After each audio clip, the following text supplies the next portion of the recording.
En este vídeo conoceremos la generación de audio a partir de un PDF con la herramienta Notebook LM. He seleccionado un artículo sobre cuentos de Almudena Grandes. Enseguida me crea el resumen y ahora voy a clicar en la posibilidad de resumir en audio. Me da 4 formas y voy a escoger la primera, que es un debate animado entre dos presentadores, y vais a ver a continuación cómo suena. Bienvenidos a nuestro encuentro de análisis. Hoy nos sumergimos en una de las obras, yo diría, más emblemáticas de Almudena Grandes, su colección de relatos de 1996, Modelos de mujer. Sí, es una obra que explora la identidad femenina de una forma cruda y muy directa. Y el análisis que tomamos como punto de partida, el de Margarita Santos Zas, propone una idea central muy potente, que la identidad de las protagonistas se forja casi exclusivamente a través de lo que ella llama la mirada del amante. Una mirada que funciona como un espejo que les dice quiénes son. Y es precisamente ahí donde surge nuestra discrepancia.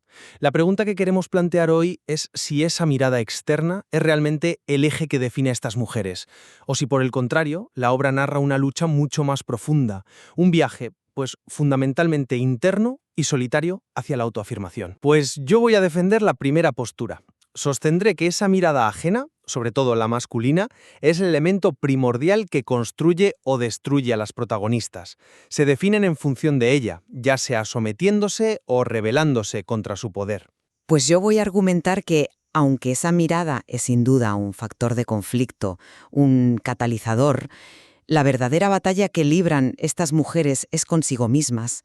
La autoafirmación que buscan, y a veces alcanzan, trasciende por completo la percepción que otros tengan de ellas. Bien, pues si te parece, empiezo por lo que para mí es la prueba más contundente, que además la ofrece la propia autora. En el prólogo del libro, Almudena Grandes escribe una frase que es casi una declaración de intenciones. La mirada del amante modifica y determina la imagen que el ser amado obtiene de sí mismo.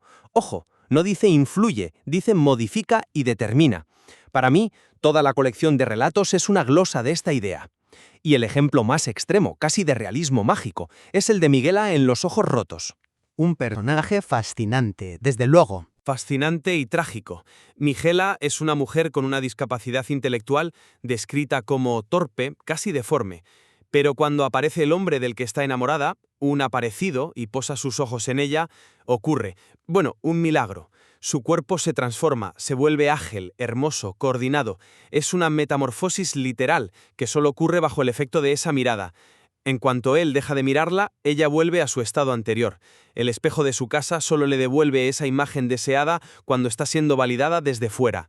Vamos, su identidad no es suya, se la prestan. Es el caso más puro de dependencia existencial. Claro, entiendo esa lectura, y el ejemplo de Miguela es potentísimo, no lo niego. Sin embargo, yo creo que lo estás interpretando como el motor de la historia, cuando para mí es solo el punto de partida, el problema a resolver. A ver, acepto que la mirada del otro es un elemento presente y conflictivo, pero lo veo como el detonante de una búsqueda interna de libertad y autonomía, como dice el propio análisis. El amor, o más bien el desamor, se convierte en un camino de autoconocimiento, no de definición externa. Fíjate en el final de El vocabulario de los balcones.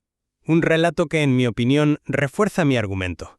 La protagonista vive una historia de amor imaginaria, construida enteramente sobre la suposición de que la mirada de un vecino, Miguel, significa algo. Su existencia parece suspendida, esperando que esa mirada le conceda el privilegio de existir. Sí, pero ¿cómo termina? Termina con una de las frases más bemoledoras y a la vez autoafirmativas de todo el libro. Cuando por fin se enfrenta a la realidad, le dice: «Tú no me miras, Miguel, porque no sabes mirarme». Eso no es la constatación de una derrota, es todo lo contrario, es la ruptura radical con el espejo. Ella no se lamenta de no ser vista, sino que invalida por completo la capacidad de él para verla. Le está diciendo: «Tu percepción no me define, el problema no es mío, es tuyo que no tienes la capacidad de entenderme». Es un acto de soberanía personal brutal. Ahí la identidad se repliega hacia adentro, se protege y se reafirma. Veo el matiz que introduces, pero para mí esa frase final es más un consuelo amargo que una victoria. Es el reconocimiento de que la mirada que ella necesitaba para existir, pues no era real. Durante toda la historia, su identidad ha estado supeditada a esa ficción. Pero vayamos al relato que para mí es la prueba de fuego de todo esto, el que da título al libro, Modelos de mujer. Es que esta historia es fascinante por cómo pone en escena esta misma idea. Completamente de acuerdo. Es el corazón del libro. Su identidad se construye en negativo. Yo soy la que no es como Eva. Y el libro nos lo muestra de forma casi física, dolorosa. La escena de la boutique es clave. Lola intenta probarse un vestido y no le cabe. La dependienta la humilla delante de Eva y sobre todo delante del espejo. Ese espejo no es un objeto neutro, es un tribunal social que la declara culpable por no encajar en la talla. La mirada externa, social, la define y la hiere. Nadie niega la herida. La presión es real, desde luego. Pero es que su triunfo final sigue operando bajo esa misma lógica especular. Cuando el director de cine la elige a ella para la película y no a Eva, el relato dice explícitamente que Lola resplandece en el espejo mientras Eva, a su lado, pierde su brillo. ¿Se invierten los papeles? Sí, pero no se rompe el espejo. Su validación final sigue dependiendo de un reflejo, de ser la elegida, de ganar en la comparación. Simplemente ha sustituido una imagen perdedora por una ganadora en el mismo marco de referencia. No estoy de acuerdo. No acabo de ver esa interpretación. Yo creo que es mucho más subversivo. Lola no triunfa porque de repente sea más guapa que Eva. Su victoria es la del sujeto sobre el objeto. El director no la elige por su físico, la elige por su valía intrínseca, por algo que Eva no tiene. Su inteligencia, su dominio de 5 idiomas, su tesis doctoral sobre cineastas del Este. Es el triunfo del contenido sobre el envase. Sí, pero ¿es realmente un triunfo de la inteligencia pura? ¿O es que su inteligencia la hace atractiva a los ojos de otro hombre con poder, el director? En cierto modo, no está simplemente cambiando una mirada masculina, la del amante genérico que prefiere a Eva, por otra, la del creador que la elige a ella. La dependencia de la validación externa podría seguir ahí, solo que de una forma más sofisticada. Mirada del director no valora su cuerpo como objeto de deseo, sino su mente como herramienta de trabajo y creación. La elige como colaboradora, como igual intelectual. Por eso el reflejo final en el espejo es tan importante. No es que el espejo le diga, ahora eres guapa, es que por fin refleja la imagen completa de lo que ella es, su inteligencia incluida. Eso ser completo que siempre estuvo ahí, el que ahora por fin se permita resplandecer. Es una victoria sobre el propio mecanismo del espejo, que antes solo reflejaba la superficie. Lo veo como una lectura posible, sí, pero optimista. Para mí, la estructura narrativa es implacable. Una mujer es rechazada, otra es elegida y un espejo certifica el cambio de estatus. Pero llevemos el debate al terreno del desamor, que es otro de los grandes temas. En La buena hija, el análisis de Santos Zas describe de forma muy gráfica cómo el dolor de Piedad tras ser abandonada se manifiesta físicamente. Sí, es una descripción muy potente. Potente y reveladora. Su cuerpo se contrae, su rostro se deforma. El texto dice que su piel parece estrujada por la mano de un dios o un demonio. Es una somatización brutal del abandono. Su identidad como víctima del amor se forja precisamente en la ausencia de la mirada del amante que antes la sostenía. Su cuerpo se convierte en el lienzo donde se pinta esa ausencia. De nuevo, es la mirada o la falta de ella lo que la determina. De autoprotección. Es la construcción de una coraza, una reconstrucción de su identidad desde los escombros. Es un acto de voluntad, aunque sea un acto desesperado y doloroso, no una simple reacción pasiva a una ausencia. Pero más importante aún, creo que nos estamos equivocando de personaje. El foco del relato no es Piedad, es Berta. Bueno, es la historia de las dos. Una tirana. La gran elección de Berta, el acto que la define como adulta, es una elección autónoma que redefine su yo al margen de cualquier dinámica amorosa. Ella elige a su verdadera madre, Piedad, rompiendo con el modelo externo que le venían imponiendo desde la cuna. Es la prueba definitiva de que en esta obra la identidad también se construye en otros ámbitos, en la sororidad, en la rebelión contra el mandato familiar. Es una identidad elegida, no reflejada. Reconozco la fuerza de ese argumento en ese relato concreto. La relación Berta-Piedad es central. Sin embargo, no podemos obviar que la propia Almudena Grandes parece darnos la razón de forma explícita. Y aquí vuelvo a la cita del prólogo, porque me parece fundamental. La autora afirma que la mirada del amante modifica y determina la imagen. No es una analista, es la creadora. Nos está dando la clave de lectura de su propia obra. Y aunque ella en otras entrevistas negara la existencia de una literatura femenina como categoría, el análisis de Santos Zaz señala con mucho acierto que su práctica literaria, lo que escribe, se centra una y otra vez en esta dinámica de género. Sus textos hablan más alto que sus negaciones teóricas. Es que precisamente ahí es donde creo que está la clave. Citamos esa frase del prólogo como si fuera un dogma. Pero en el mismo texto hay otras pistas.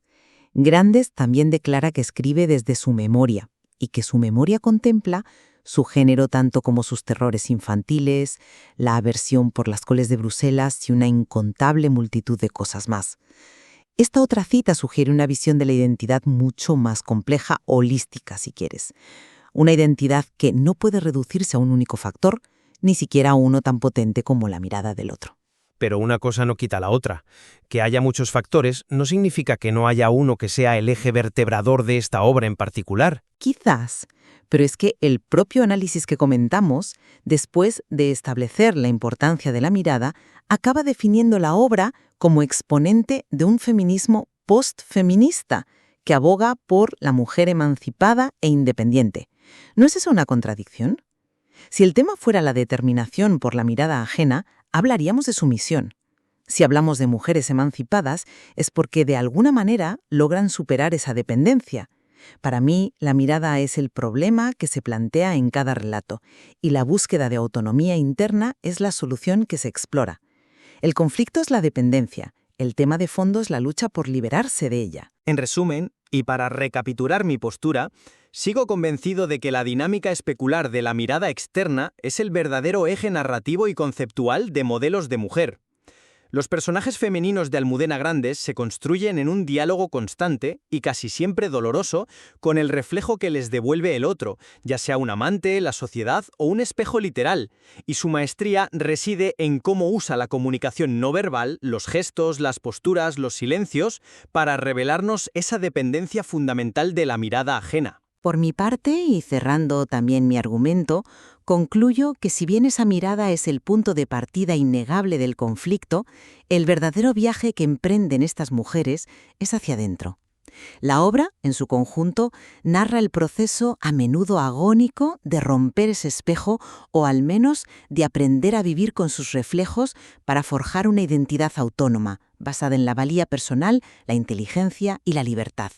Ese camino de autoafirmación que culmina en momentos como el "tú no sabes mirarme" es para mí el tema central y más profundo. Queda claro, en cualquier caso, que Modelos de mujer es una obra que explora con una agudeza extraordinaria esa encrucijada compleja entre cómo nos ven y cómo nos vemos, entre la percepción ajena y la autodefinición. Exacto. Y quizás su mayor riqueza reside precisamente ahí, en su capacidad para iluminar esa tensión constante entre ser miradas y aprender a mirarse a sí mismas. Deja al lector con la tarea de ponderar dónde reside el verdadero núcleo de la identidad, y el material original ofrece desde luego muchísimos más matices para seguir explorando esta conversación.